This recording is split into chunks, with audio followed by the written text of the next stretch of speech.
Thank you for being here. We really, really appreciate the investment in what we're doing and being a part of our community. I say this, I'm like a broken record, but this whole mission, everything that we do is driven by communities. So we're always excited when people want to be a part of that. So as Daniel said, we have Jade and we have Saskia here. They are our high school interns. They are youthpreneurs. Both of them are business owners in their own ways, in their own respective rights, rather, I should say.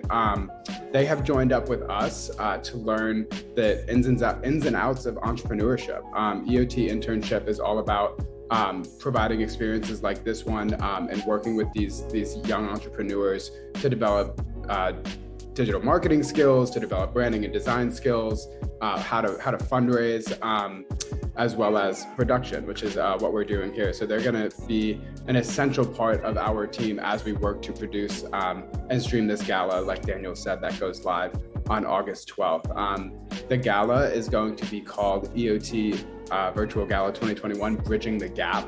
There are massive achievement gaps, wealth gaps, opportunity gaps, but we want to actually create experiences and talk about that in a real way and create opportunities to actually bridge that gap. And we're going to be having conversations about, how do we actually put the work in to close those gaps instead of just talking about it. So I'm going to allow Saskia and Jade to introduce themselves now.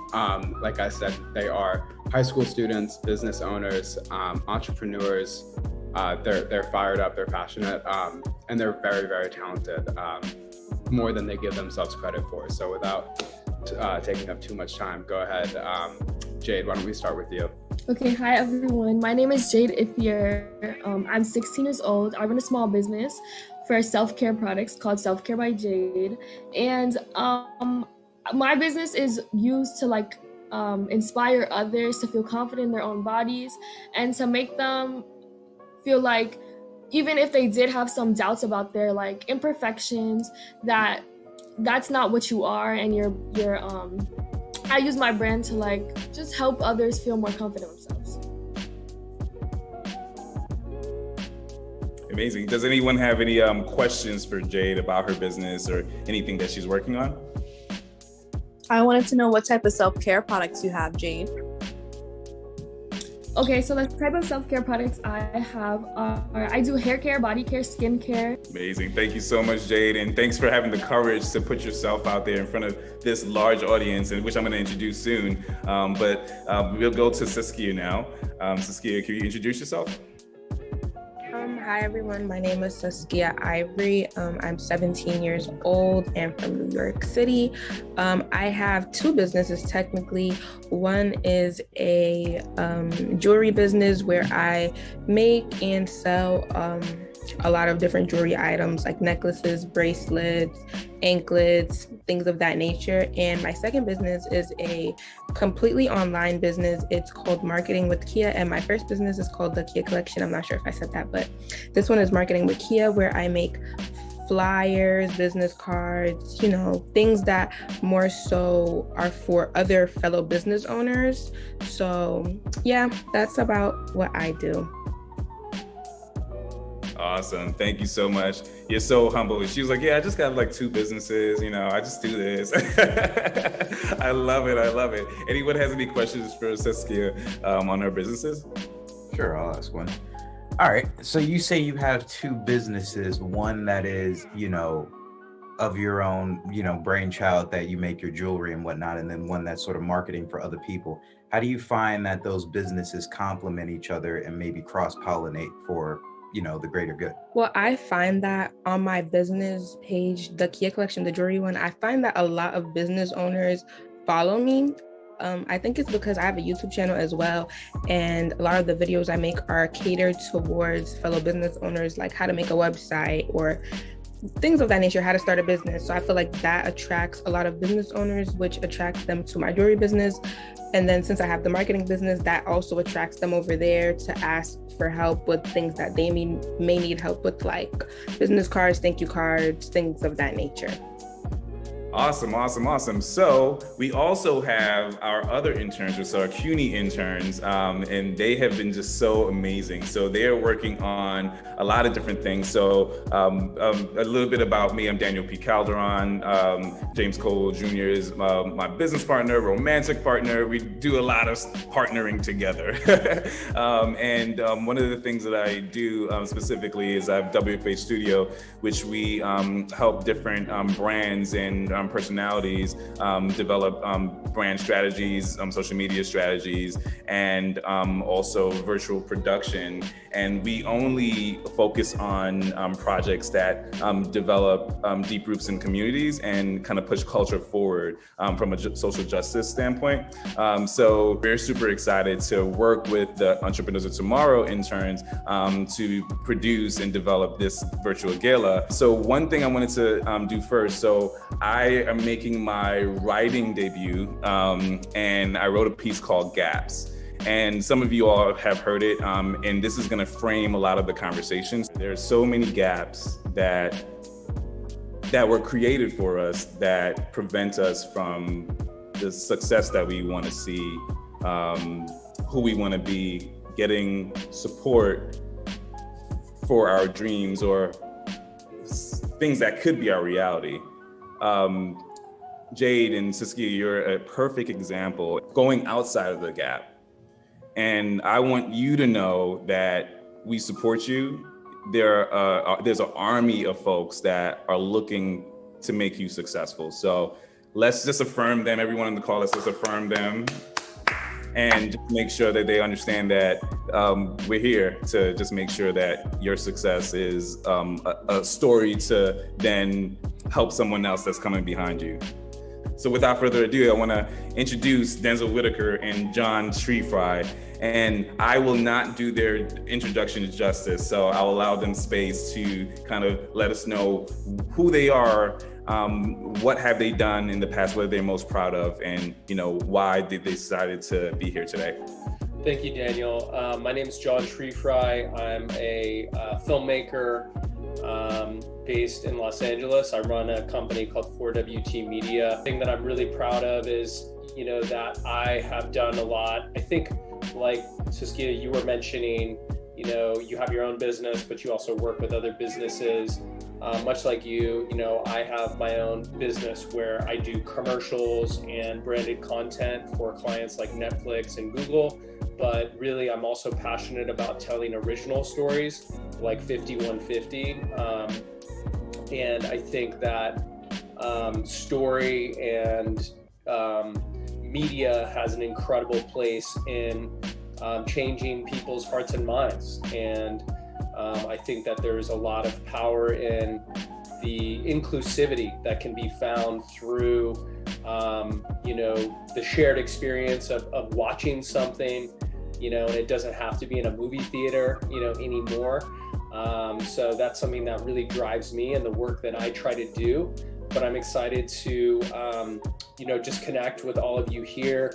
I've been, really fortunate to have guidance and mentorship in my career. And I think that's a really important thing that I'd love to, talk more about here today. Wow. No, I definitely want to second what my brother John over here just said. Mentorship has been highly valuable. Before we even get into the introduction, I just want to say mentorship literally is the reason, why I do what I do. And of course, why John and I have seen fruitful results with our 5150, which we'll get into. Very happy to be here, everybody. My name is Denzel Whitaker. I'm an actor, director, and filmmaker. I've been in the industry for about 20 plus years now. Got started as a kid. So I really, like yourself, have been in business with a briefcase and everything since a young age. You may have seen me in such things like Training Day, Great Debaters, most notably Black Panther. I was recently in, but I also work behind the camera as well as edited for 5 years at Cartoon Network, did fashion photography. I kind of had my hands in everything. Like yourself, I just wanted to be advantageous with, the opportunities that were presenting themselves, really take everything that this life has to give me and take full opportunity and just share art. I'm very passionate about art. And like yourselves with your individual businesses, I find that you want to grab hold on something you're really passionate about, because at the end of the day, when you lay your head on the pillow, did you do a good job, and did you put forth everything you wanted to into the world? So excited to be here. Thank you for having us. No, thank you for being here. Thank you for being here. And so how today is going to work is that, some of our interns are going to be asking questions. The question is, how has the community you've built throughout your careers been important to the execution of this project? That's a fantastic question. There's strength in community. And so during the pandemic, John and I have been working on this project since 2018. I probably had it in my brain and wrote the first draft maybe back in 2016. So it's been a labor of love, as you could tell. We've been curating this for quite a few years. And during the pandemic, John and I seen an opportunity where we were like, hey, let's crowdfund this project. We put together a list of all of the different contacts that we ever had the pleasure of meeting, what our network or circle is. And we were just like, we're going to do it. And obviously during the pandemic, people weren't necessarily making money. People were strapped. Everybody was indoors. So it was like, we didn't know when this was going to end or what was going to be on the other side. So it was very bold of us to try to raise not only 25,000 initially, but 33,000 is what we end up raising, and even some additional capital on the other side. And I would give a lot of credit to that, to the community that we built. You do good work, but you also retain contacts, you keep in touch, you want to create great relationships. But then also you will be impressed by how many people see your journey. And I know yourself, Jade, you have your businesses, like all the people around you, they're going to be your immediate pillars who support you and uplift you. But then sometimes it'll be, the stranger who you don't know, where you could really inspire them and touch their heart. And then all of a sudden, they love everything you're doing. And that's what John and I did, is we really put our hearts on the line. We, wanted to share the passion and joy that we had for filmmaking.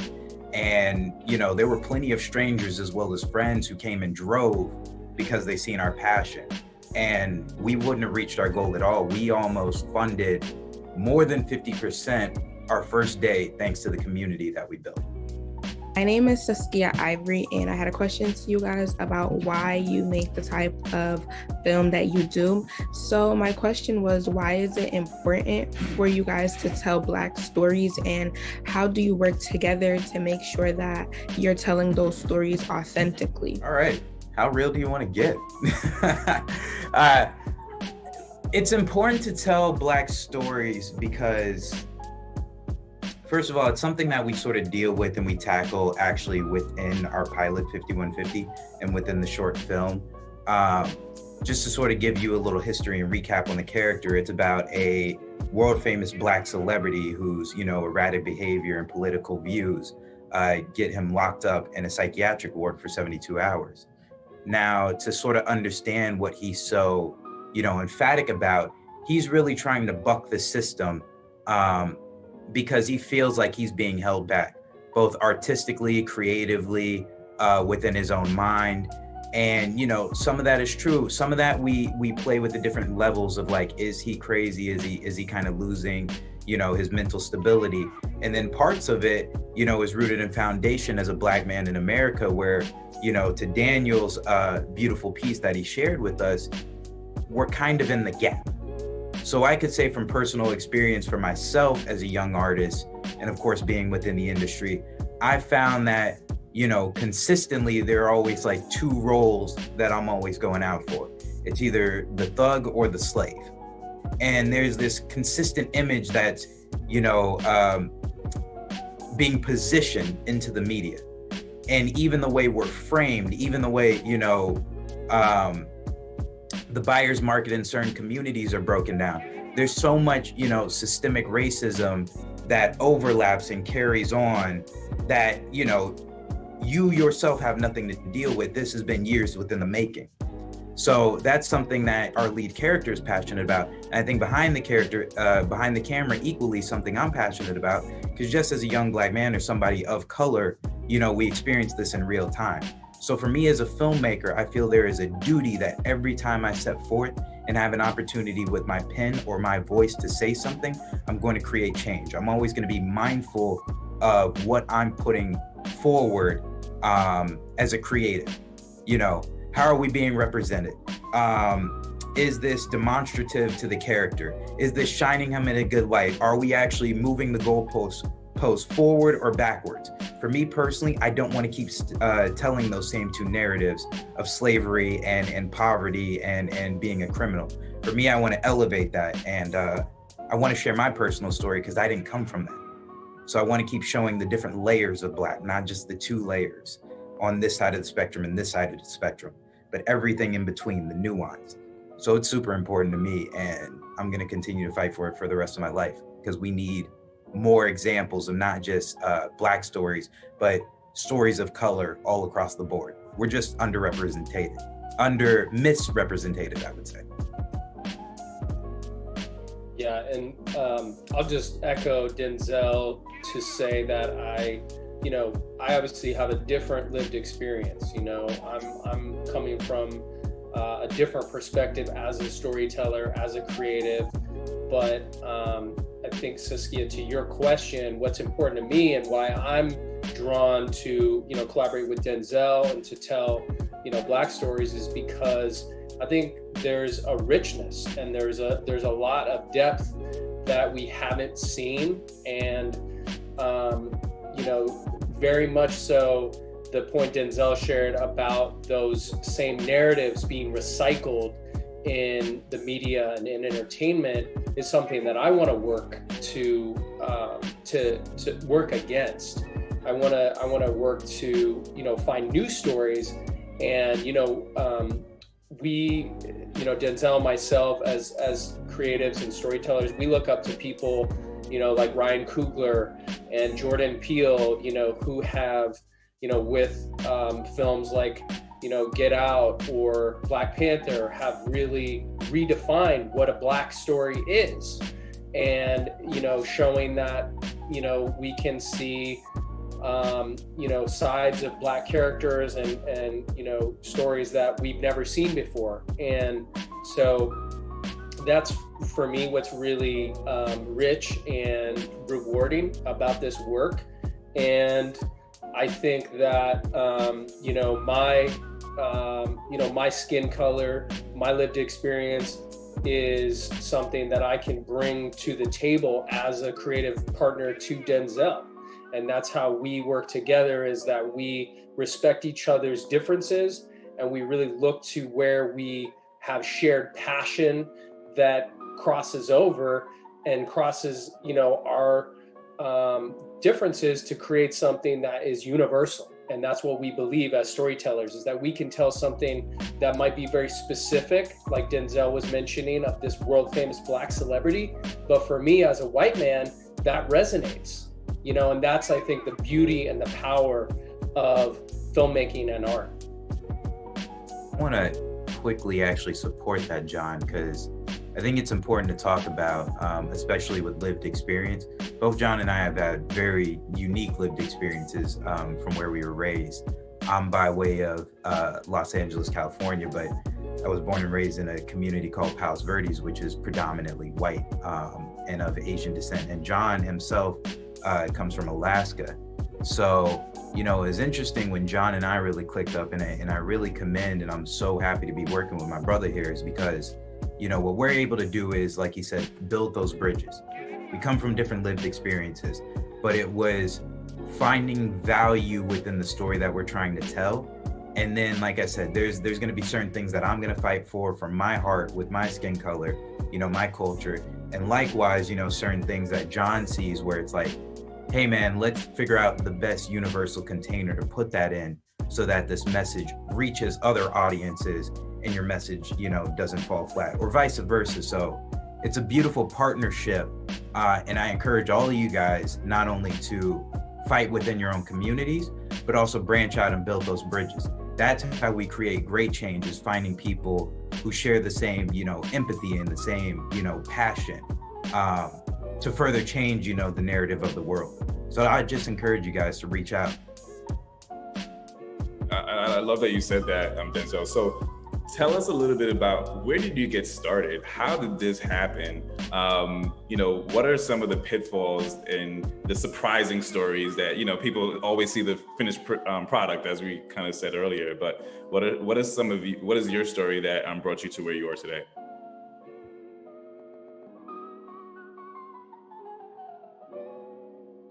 D, I'll let you take that one first. All right. Let's see what has led me here today. I give it up to God, because God has definitely been paving, my pathway before I could even see it. I think a curiosity has led me into the position I'm in today, by way of both acting, directing, or even just artistically. I've always just been curious, and I always just wanted to try. I think my parents were highly supportive and instrumental within my journey, of just saying, like, you can do anything. And that goes back to like mentorship or guidance or either pillars in your life. It's important to have people who care, you know what I mean, who support you, even when you fall off track, even when you slip from your path. I think to have that support system around you that kind of like keeps you, on a straight path, is very important. And, I found that by way of my parents. I found that by way of my community. And then it was just being able to be fearless at a very young age and, try acting. I was very shy growing up. I didn't like talking in front of people. I would clam up, and acting was something that allowed me to bare my soul and be vulnerable. And through that, I found my own confidence. And that's why I say it was kind of accidental, because, at the age of 10, who really knows what they want to do in life? And as I got older as a director, I just kept asking other directors that I was working with, and just kept asking questions. I went to school. I don't advise this for anybody here. Everybody get the highest education possible, but I personally dropped out of college. But I said if I was going to do it, I'm going to pour my heart and soul into directing. And so even though, my path was a little bit different, I always encourage everybody to become a student of life. Never stop learning. Never stop asking questions. Always remain humble, and, be open to something new that you can learn. And I think, speaking to your other question, Daniel, about challenges, you can most certainly get in the way of yourself. Yourself is probably going to be your biggest challenges. Your doubt, your fears, your anxiety, your ego. Once you overcome that, the world is your oyster. When you realize like your true power, but again, that comes with grace and humility. It's not just being like, me, but it's also just, being aware of your strengths, and being honest with yourself, and then working with other partners who are honest with themselves. I think, the biggest challenge is getting over oneself. And then another challenge that we, directly experience with 5150 is who immediately sees your vision. And I think, it's up to you guys as young business owners to always be thinking about how's this going to be perceived. Always think about how can you sell this to different people, because you might be very passionate about something, but now you got to get other people to believe in your passion as well. You have to be so passionate about it, like this has to be made today because the world needs it. And then you frame that like, okay, well, how do I, service this to the world? How do they understand and take hold of the same passion that I have? So I think the challenge is just always make sure that you put the community and the people first. I heard Steve Jobs recently talk about this, and he was like, everything that they did with Apple, they thought about the consumer first. And that's why they were so successful as a tech company. That's amazing. So last week and for the last 2 weeks, we had this workshop called Pitch for Your Life. And I explained that mostly everything in life is a pitch, right? So what are some horror stories of a pitch that you've had? Either, John, you can take this, Denzel, you can take this, and what you have learned to be able to tell that story for people to understand your passion. Sure. So 100% would underscore, everything is a pitch. And I really echo, what Denzel just shared in terms of it doesn't matter what your business is. It doesn't matter what your project is, because if you cannot, bridge that gap between what you know it to be and what it is inside your own head to what others, whether it's an investor, whether it's a partner, whether it's a customer, if you can't make that, jump, then, it doesn't matter if you have the greatest thing ever, it will be dead on arrival. And I had an experience a few years ago with a pitch that I was really excited about. It was for a feature documentary about the Great Lakes, and I was at a competition and I pitched, and everyone in the room, in the auditorium, came up to me and congratulated me on how good my pitch was, and that they were just really excited and blown away. And I actually lost the pitch competition to another team, and it was revealed that that team had brought a bunch of people to the event, and so they were essentially like, they had stacked the deck and they had won based on just bringing people to the event, which was not kosher, it was not allowed. And it just taught me, Daniel, that really grace in the face of adversity, is so important. We don't have control over a lot of things in our lives, but, to bring it back to 5150 and the work that Denzel and I are doing now, we encountered challenges when we were pitching, and we pitched to people that we got bad feedback from, and people who just didn't see the vision and didn't really think that we could do it. And you know what? I'm so glad that we didn't force those relationships, and that we continued on and we looked for where we had resonance and where we had traction, and finding people who understood what it was that we were pitching, and then were, wanted to link arms with us and help, bring it to life. But it's, even now that, we're here, we have the finished, short film, we're still continuing to pitch to develop this into a television series. And I, promise all of you that we are going to be faced with that adversity, that very same adversity of hearing, no, we don't really like it, or even worse, like, I don't even care. And it's up to each of us as entrepreneurs and people who believe in ourselves to just continue forward, if we truly believe in our idea. I love that. Absolutely. The pitching doesn't stop, right? Because there's someone out there that's gonna dig what you're doing, right? So I love that in terms of being resilient through adversity. Christiana asked, what was the specific inspiration for 5150? Denzel, you touched on it a little bit about what the story is about, but why this story and why now? It's a fantastic question. We find that as the days go on, it becomes a more relevant topic of conversation day by day.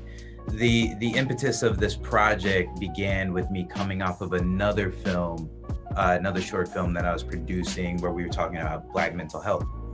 And Black mental health is important to me for the same reason how I, talked about earlier, your ego. Being a young child actor, not only myself experiencing, the peaks and valleys of what being in front of the public, and then, the next day kind of nobody knows your name, and then back up and down. It's a slippery slope. And I've had, friends who are far more successful, far younger than I was, who were just, experiencing the world given to them. And then, now they will be remaining nameless, but they're nowhere to be found. And it happens all the time because fame is unnatural, and I think there's something there. I think there's something there about how we as the public, idolize people and put them on a pedestal, and we forgive them for certain things that we would condemn other people. But then when they don't live up to our expectations, now you have cancel culture, which is a full-on assault against whoever we're going after. And I just wanted to really explore that dynamic. There were certain artists that I looked up to, who I think, you know, their art has changed the world for the better. But then, you know, by one criticism here or one bad move here, you know, that art is disregarded, and then the person is basically put on example. And that's not to forgive them, but it's just, how do you carry that with grace? You know, how do you use your voice, your podium, and also be responsible and be mindful? Not to mention mental health again, which is like, take the systemic racism of being a Black man or Black woman or somebody of color in America, or even go backwards and just uproot trauma that hasn't necessarily been dealt with. You know, I myself, I've been very open about this. I've recently, you know, been to therapy sessions, and I think it's so transformative. A lot of my actor friends have been doing it as well. And through therapy, it allows you to be more emotional through your work. So I actually found it to be benefiting as an actor. And I think it's important that we just start talking about the mental health. We always focus on the physical, you know, the external health, but now it's time to get internal. And John and I just really wanted to, you know, crack open, how would you say, the zeitgeist of it all. Really just sort of explore, what is this relationship between the public and the celebrity? What's the relationship between, you know, like mental health and people who have like a predisposed condition? And then you put them on a pedestal, and now that's magnified, or, you know, that public criticism, you know, just blows it out of proportion. So it was really something that was really resonant to me. And it goes back to my earlier conversation about, you know, find something that resonates with you, because for sure you'll be more passionate about it. Absolutely. Thanks for sharing that. And Cindy Chen, she's an entrepreneur of tomorrow, intern, and she wants to know all the tea. So she asks, what are the challenges of filming 5150 aside from budget, and how did you deal with them? Yeah, as Denzel touched on, you know, filming during the pandemic last year in June was extremely challenging. You know, for any of us, you know, who've done a creative project, a short film, it's always a challenge. You know, you never have the resources that you need. But to be in a situation where Denzel and I were asking, you know, folks to come out and work for very little money and potentially risk their lives was hugely challenging. And it really framed the stakes for us in a way where, you know, we had to show the leadership to make sure that everyone that was coming as part of the cast and crew, you know, was, you know, not only felt confident and felt safe, but that we were, you know, doing the actual things to you know, ensure their safety. And that, you know, required a lot of complexity related to COVID, of testing, of, you know, PPE, you know, personal protective equipment for the cast and crew, you know, having all kinds of, you know, sanitizer and disinfectant and so on. And so that added a whole layer of complexity that none of us had dealt with before. And in fact, 5150 was one of the first projects that was given clearance by the Screen Actors Guild. And that is like an essential thing that you need to film with anybody who's part of that, you know, organization. And so I think the experience for us was very challenging, but I think it you know, really required us to operate at a level, I think, for Denzel and myself, we had never achieved before, where we were really working with people who were some of the best in the world in what they did. You know, our amazing colorist, you know, is a woman named Jill Bogdanovitz. You know, she you know, worked on a little film you may have seen called Joker. You know, our supervising sound editor, you know, is an Emmy winner, you know, and worked with Jordan Peele on Get Out. And so those people were attracted to work with us because of the way that we were facing the adversity of filming, you know, during COVID, because they saw, hey, here are some filmmakers and a team who is not only passionate to bring this to life, but they're so passionate that they're willing to put everything on the line and do it under the hardest of circumstances. And so I think that I really, commend, Denzel, the rest of our team for coming together and rising to the occasion and to meet that adversity head on. Thank you so much for that. Thank you so much for that. And I think we have time for one more question. And Jeremy, you raised your hand in the chat, so take it away. Hello, my name is Jeremy, and I am a intern at WFH Studio. A little about myself: I work as a teacher at a predominantly Asian school in Chinatown. What qualities do you want to see more in the film industry? Are you guys being underrepresented, or do you guys think that you guys need more and you guys want more? Because an interesting quote that I heard about before was some people want it, but you guys need it, and it's two different things. Hey, pleasure to meet you, Jeremy. I would say this, man, you know what, for me personally, I want and need it. And I think, that goes to basically something I just experienced this week as an actor. I've been sent different roles that don't make any sense. I was sent a role, just to share candidly, to go out for Bob Marley. And it was like, I look nothing like Bob Marley.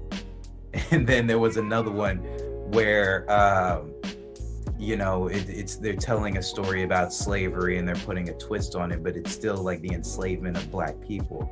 And, I was overwhelmed and overcome, and I had to call my team and have some conversations with them this week, because it's like, that's no longer what I feel within my heart, what I resonate with as a story to continue, putting forth. Like I said, I'm very passionate about changing the narrative or propelling us forward. And right now the door is wide open. I'm, thankfully and unfortunately, with what we had to experience during 2020, with the BLM movements, but that did bring some awareness, not only just nationally, but globally, to be like, hey, no, we've been tired of this for a while.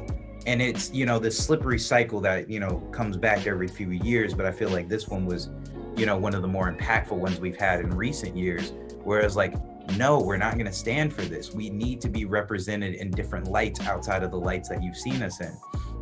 I'd even go as far as to say, yourself and your descent and your background, I don't see enough of my Asian brothers or sisters who are involved within the entertainment industry.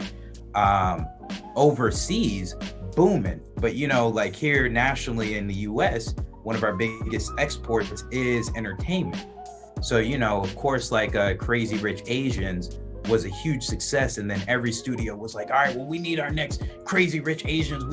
Well, why did it take this long for you guys to understand that we needed that type of project? Why did it take that long, for you guys to see Parasite and all of a sudden go like, oh my God, this is innovative storytelling? No, it's not. Directors of such who've done Parasite have been doing that for years. And I've been watching, foreign films of all kind, but it's just now getting over here to the season. We're just now taking hold of it. I would even look as far back to like a film that I love dearly is like Akira, which was, one of the most prominent animes of its time, changed the landscape. People didn't even know adult anime could look or feel like that, and yet we still haven't really seen that. So there are like cultural divides, I would say, especially here in America, that I think we still need to get over, that hill, that huddle. So yeah, I'm all open for changing that narrative. We need more of it. We need more diversity. And to be honest, it's not just being in front of the camera, like Daniel said earlier. It's about getting in positions where we can actually affect change. It's about more people becoming, astute within the production infrastructure, getting behind the camera, sitting at the desk. It may not be the most lavish position, but even myself, I want to get into a studio position, a chairman position. I'm working with my brother, John Trefry, who, again, I commend dearly and love him dearly for the fact of like, he's willing to give opportunities to people like us. And I say that, not to say like, John and I work together, but obviously John is a white male. And so, when we walk into boardrooms, he's going to be looked at first before they even bat an eye at me. And I'm aware of that. We're very aware of that. But at the same time too, again, it's allyship. It's finding partners who you can build with, finding people who you trust, finding people who resonate and have the same values as you. And I know my brother's heart, and I know where he comes from. And it's like, I know we together are going to do some great things, and we're going to change that representation landscape together. You know, and I think it's about, you know, for someone like yourself, and even for, you know, the Asian community, you could either do it by yourself, or you could link arms with other people who feel just as passionate. But we need to see more of us in all positions, not just in front of the camera, all positions. And that's how we create great change. Yeah, absolutely. Thank you. Oh, sorry. Yeah, no, of course. Thank you for the great question. Thank you so much, brothers, for joining us. I am filled. I am grateful. But thank you so much. And where can we find out more about your projects? How can we support you? Absolutely. Well, thank you, Jack and Daniel, for having us, and all of you for your candor and being open with us.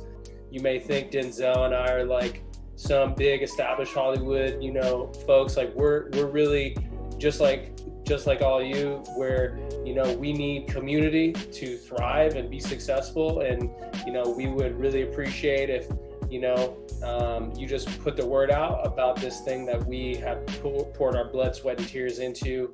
But that's really the only thing that we would ask. And it's just been a huge pleasure to spend time with all y'all. We really appreciate you guys checking out 5150. Would love some of your feedback. If, you know, the story resonates with you, feel free to hit us up on Instagram.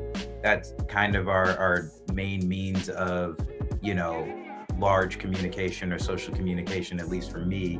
But yeah, we want to hear your feedback. Definitely keep in touch. We're definitely inspired by your stories as well. Thank you for sharing your businesses with us. It's so awesome just to see it at such a very young age. You know, you guys doing so well, very, you know, eloquent with your words, and also your businesses. Couldn't be more proud, and just thank you for having us. And again, keep fighting the good fight. Fight for everything you believe in. Thank you for having us, guys. Thanks, y'all. Have a good gala.